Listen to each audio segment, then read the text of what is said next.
ഗസ്റ്റൊക്കെ വരുമ്പോൾ നല്ല ഈസി ആയിട്ടും പെട്ടെന്ന് ഉണ്ടാക്കാൻ പറ്റിയൊരു റെസിപ്പിയാണ്. അപ്പോൾ അതിന് മുമ്പായിട്ട് എൻ്റെ ചാനലൊന്ന് സബ്സ്ക്രൈബും ലൈക്കും ചെയ്യാൻ മറക്കല്ലേ.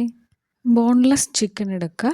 അതിലോട്ട് മുളക് പൊടി, ഉപ്പ്, ജിഞ്ചർ ഗാർലിക് പേസ്റ്റ്, കുരുമുളക് പൊടി, തൈര്, soya sauce, cornflour, lemon juice, food colour വേണമെങ്കിൽ എല്ലാം കൂടെ ഒന്ന് ആഡ് ചെയ്ത് നല്ലപോലെ മിക്സ് ചെയ്യുക.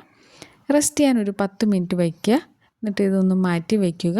കോൺഫ്ലവറും വെള്ളവും ഉപ്പും കൂടെ ഒന്ന് മിക്സ് ചെയ്ത ശേഷം ഒരു പൊട്ടാറ്റോ എടുത്ത് ഒന്ന് സ്ലൈസായിട്ട് ഇങ്ങനെ കട്ട് ചെയ്ത ശേഷം അത് ഈ കോൺഫ്ലവർ മിക്സിലോട്ട് ഡിപ്പ് ചെയ്യുക.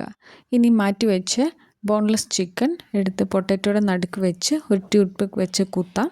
ഇനി ഒരു പാൻ എടുത്ത് അതിലോട്ട് എണ്ണ വെച്ച് എണ്ണ നല്ല ചൂടായി വരുമ്പോൾ നമുക്കിതൊന്ന് വറുത്തെടുക്കാം.